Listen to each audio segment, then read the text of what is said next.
Good morning, Jags. This is Fahad. Today is Tuesday, February 16th. Let's get started.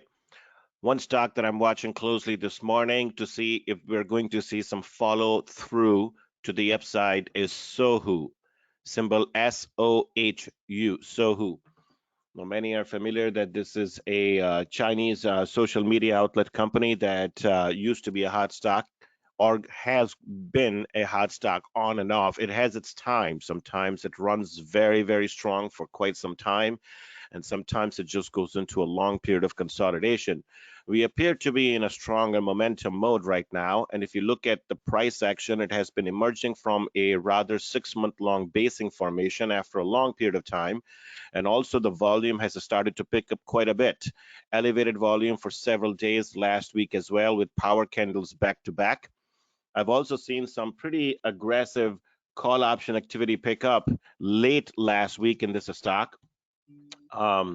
Specifically on Friday, this traded 20 times daily average call volume. More than 7,000 call contracts were traded versus only 147 puts. So very one-sided bullish action in the stock. And if you look at the option activities, you will see that the strike that they were going after was all the way to March 30 strike, with the stock currently trading at $21 per share. So traders are anticipating and expecting more and more dramatic upside in this stock in the short term. Now, try to find any specific news on this one to see if there's anything out there that stands out, or if there is any fundamental catalyst that is coming up. And frankly, my research is coming quite a bit empty. There's not much more read to it. So what I'm going to do is to simply go back to the source, which is the last earnings report that came out on February 3rd, about 13 days ago, and just talk about exactly what we saw in this report. This quarter was rather pretty good. The company has, first of all, understand that they have separated a piece by divesting out of SOHU, which was another business that was previously part of SOHU, but now it's been separated entirely. So the earnings report and for the standalone company that you're looking at today reported total revenues of $253 million, which were up 34% year over year and up 60% sequentially quarter over quarter. And both of those estimates were significantly better than the street views. The advertising revenues reached $42 million, which was flat year over year.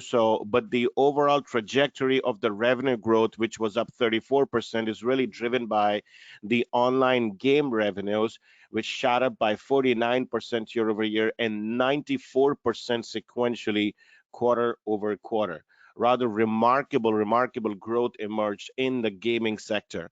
And the company also mentioned that for the fiscal year 2020 and finished the revenues at $750 million, and it's likely to see the total revenue growth approach 1 billion psychological mark sometime in 2021. The management, looking at some of the analyst comments as well as looking at some the CEO comments that came out from the earnings call, management talked about that with extremely tight accounting efforts in order to maintain the margins during the time when COVID was causing significant amount of macroeconomic disruption, and some technological advancements that they have done and platform improvements to their social media properties. They're seeing improving monetization with take rates improving and profitability also improving. And that's something that's going to have tailwinds for several quarters to come. So this was not a 1-quarter incident. So when I saw that comment, I went back to the analyst community to see whether anybody has started to bake this scenario of improving margins and a consistency rather in the revenue growth in their financial projections yet after the earnings report came out, and only one analyst so far has been talking about it. So I think this is still out of consensus view at this particular point. The company also mentioned that is for its media portal and video, they are seeing distribution deals signing up a bunch of new distribution deals for real-time and reliable news and premium content, and they have strengthened their competitiveness as a result. that's another something that could serve as a catalyst, because you could see this company put out a press release that they have a new distribution deal with Tencent, for example, or somebody else, and that could also serve as a catalyst for another spike in the stock. So again, we do not know exactly the reason why the strength has been rather so strong. So the only source we have is just the earnings report that came out about 2 weeks ago, and it supports the case that the forward earnings estimate should gradually continue to move higher. The chart is breaking out from a technical basing formation after a long period of time. Volume is picking up, call volume is picking up, and traders are targeting, we could see mid-20s all the way to $30 per share. So I like this stock and want to watch in the next couple weeks. That's it from me. Let's go to Jay. Morning, everyone. Today, looking at Wingstop, ticker WING. The company is going to be reporting their earnings tomorrow morning on the 17th, and there are a few items to keep an eye on. Number one, chicken wing prices. There was an article on February 4th from Restaurant Business Online, essentially highlighting that the chicken wing shortage, as well as the cost, the rising cost of chicken wings. First, they highlighted a statement from a small casual dining chain called Wingers, in which that company said between COVID-19 and the increased competition in the market, this has been the hardest year yet. We're already seeing the impact of the shortage. The article went on to say that for that week, the average price for a pound of chicken wings was $2.65, up 10 cents from the week before. And from the beginning of the year, the wing prices were at $2.27 per pound. So we've seen an increase in price there. But when you go back to the Q3 call, Wingstop CEO Charles Morrison did say to provide further relief for our brand partners, we recently negotiated a pricing mechanism with our largest poultry suppliers that mitigates the impact of continued inflation in bone-in chicken wings over the near term. Now, so they might have, some sort of offset, but one of the other items that they're doing is they're looking at other menu options, which now leads me to a Goldman Sachs question on the Q3 call. They basically wanted to know, or they wanted management to talk more about the testing that the company is doing with bone-in chicken thighs. Management responded, we just started this test a little over a week ago, so very early in the stage, but over time, over the past couple of years, we have started to test the concept of a thigh product. It's bone-in, has a lot of the characteristics of our existing bone-in chicken wings, and they cook in about the same amount of time. They went on to say, as we've said for a long time, that it is our desire to use more parts of the bird in strategic ways to help mitigate the impact of bone-in wing price inflation. So, watch for chicken wing prices, watch for, an update on innovation. Another item to look out for are the digital trends. In Q3, digital sales for Wingstop were 62% of their total sales, which more than doubled versus Q3 of 2019. And as they sat there, on that call, the digital business has now eclipsed over $1 billion in sales. Now, if we look at recent checks, BMO Capital was out recently saying that Wingstop continues to realize impressive digital user base growth ahead of already strong pre-pandemic levels, albeit slowing somewhat from the peaks earlier in the pandemic. More specifically, Wingstop's monthly US app downloads over the last 4 months averaged 80% higher than 2019 levels, which is among the strongest growth rates of companies in BMO's QSR fast casual coverage, and ahead of the already strong 55% average app download increase in the months before the pandemic. UBS was also out with a quick note. They were taking more of a look at social media checks, specifically Instagram. Wingstop, according to them, significantly grew Q4 year-over-year metrics, with interactions up 115%, likes up 29%, and video views up 416%. And then finally, just a couple of other recent comments. Wedbush on February 1st, they raised their target to 175, saying their Q4 checks suggest same-store sales growth above expectations. And then Piper Sandler on Friday raised their price target to 187, saying, well, first of all, they would increase their Q4 and Q1 same-store sales estimates following their latest round of domestic restaurant checks. They added that January and February checks highlight a continuation of strong sales trends in the high teens % range, driven in part by continued strength in the off-premise delivery sales supported by TV advertising. So no question about it, it's going to be a good report tomorrow. But the items to keep an eye on, like I said, how have chicken wing prices affected the company? What's the latest on this new thigh product in terms of menu innovation? And then how have digital sales been reacting as of late? Yeah, couple thoughts over here. First of all, this is a very compelling bullish case that you have presented ahead of earnings tomorrow morning before market opens.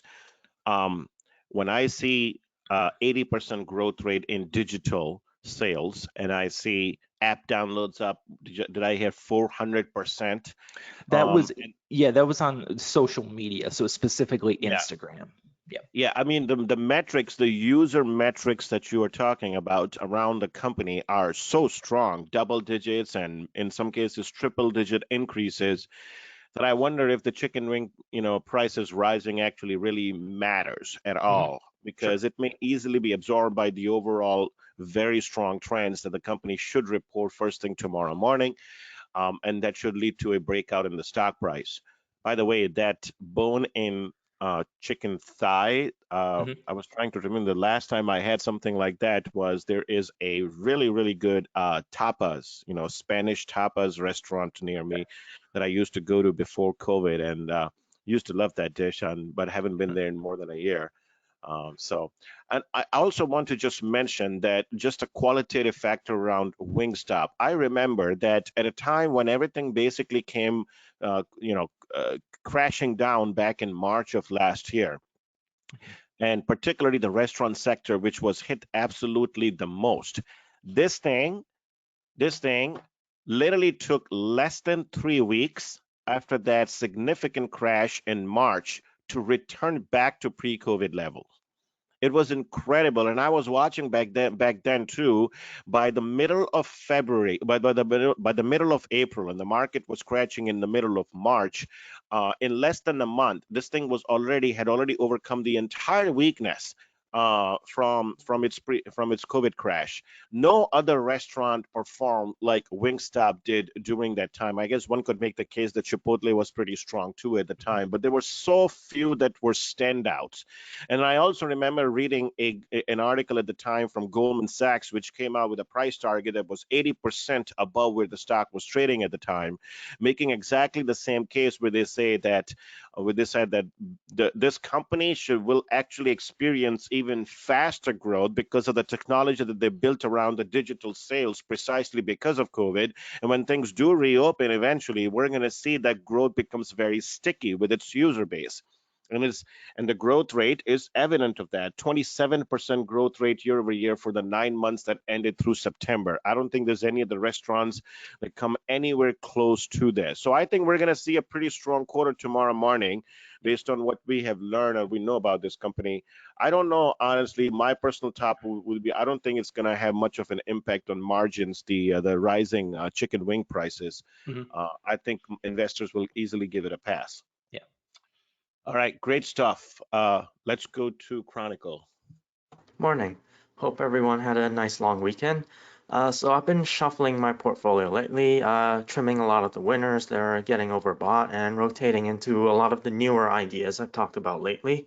And I currently have two particular bullish positions, which I'd like to talk about. The first one is Qualcomm, QCOM, which is basically a sympathy play on the overall bullish sentiment surrounding the semiconductor sector due to the well-documented chip shortage. Company reported Q4 results last week, EPS of $2.16 versus year ago 81 cents, consensus $2.10, revenue of 8.24 billion, up 62% year over year, but slightly under consensus of 2.62 billion. The Q2 guidance was solid. Management is expecting EPS of $1.55 to $1.75 versus consensus $1.58.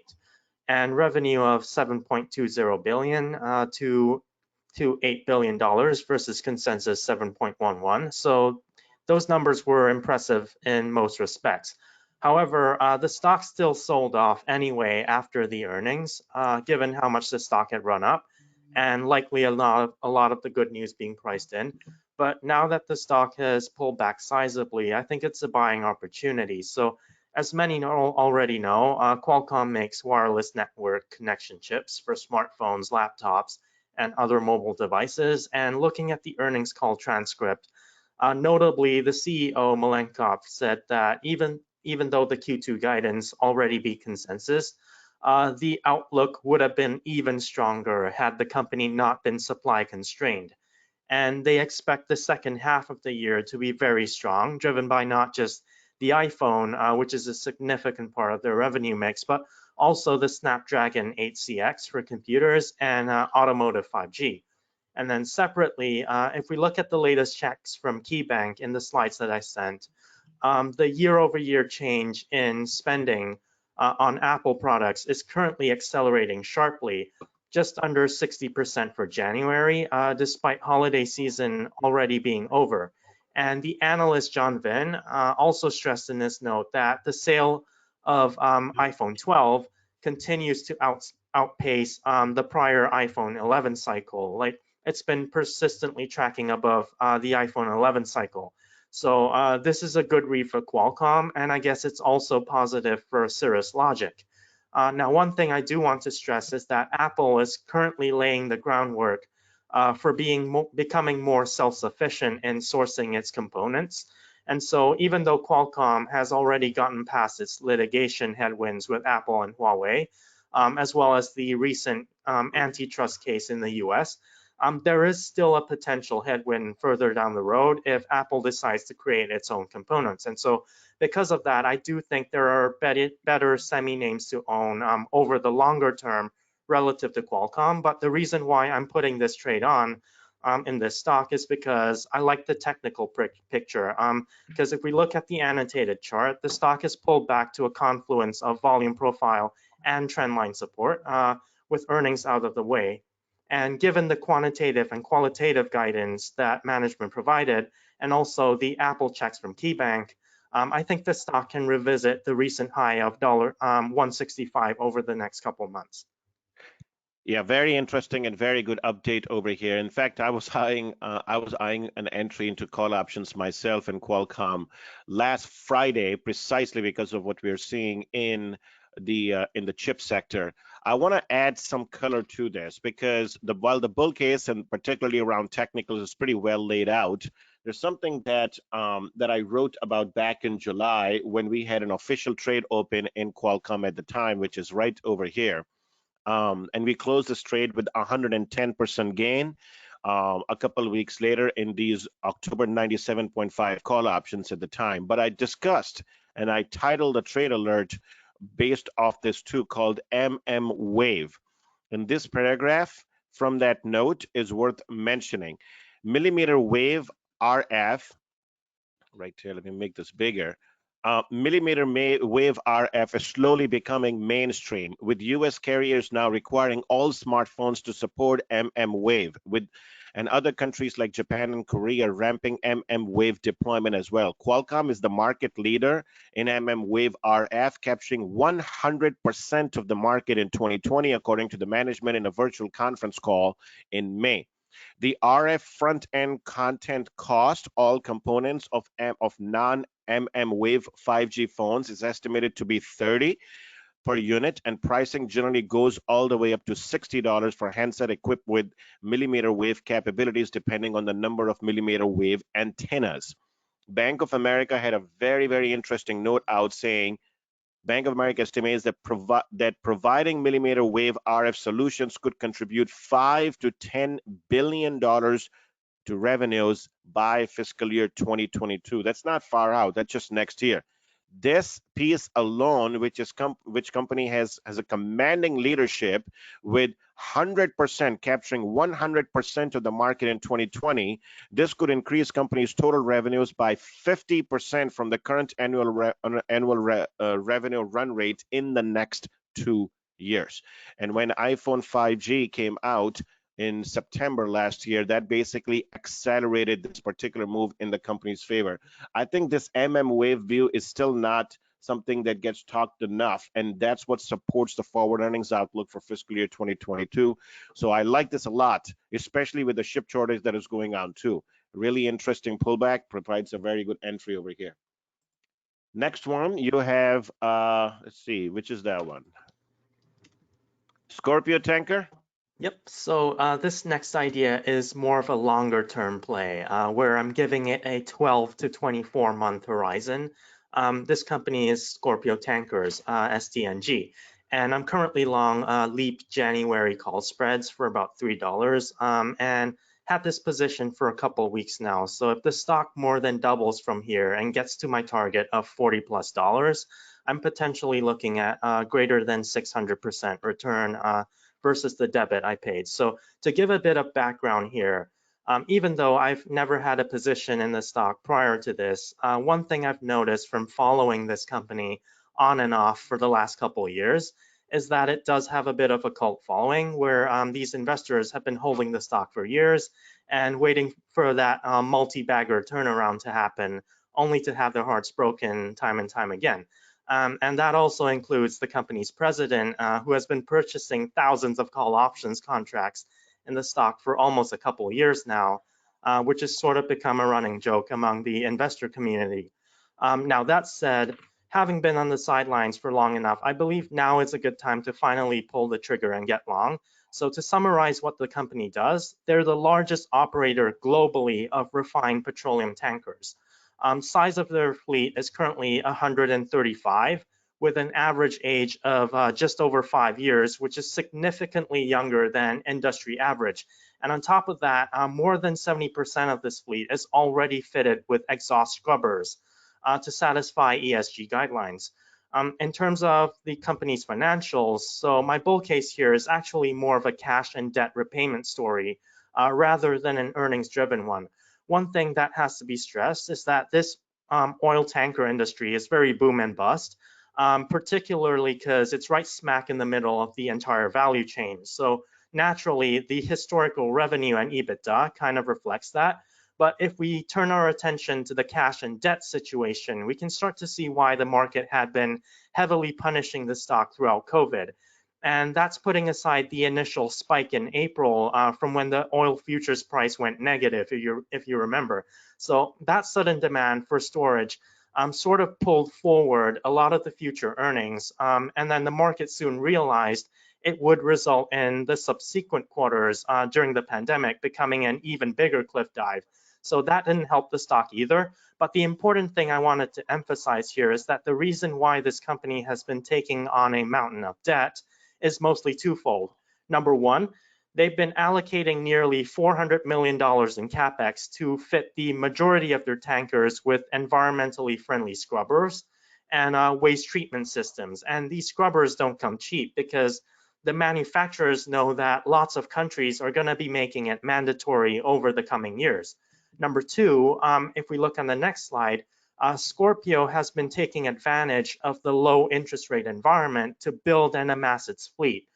For example, despite the pandemic, the company spent the last year acquiring 19 tankers. Now, the total value of these tankers is probably going to be disclosed in the upcoming annual filing, but doing some rough math here based on average tanker prices consistent with the reported deadweight tonnage, that gets me to about between $800 million and $1 billion in terms of value. So essentially, they've allocated all this CapEx and taken on all this debt over the last 3 to 4 years to put themselves in a leading position going forward. Like if we were to look at Scorpio's current fleet and compare that to its competitors, the difference is like night and day. Essentially, when I look at the fleets of the competitors like Costco, AP Moller and Diamond, SCF, it's really shocking how they've not been as proactive in terms of scrapping and modernization and adding scrubbers. I think the major reason for that is a lack of financing options for these smaller players. So I think Scorpio here is in a prime position to capitalize on the turning of the cycle. And putting all this together, my main bull case here is really the operating leverage. because thinking about this logically, all Scorpio tankers is going to need now is one good year of printing money, and they're going to be able to pay down a significant portion of this debt. So I wouldn't be surprised if the debt to EBITDA ratio gets cut in half very quickly following a good year.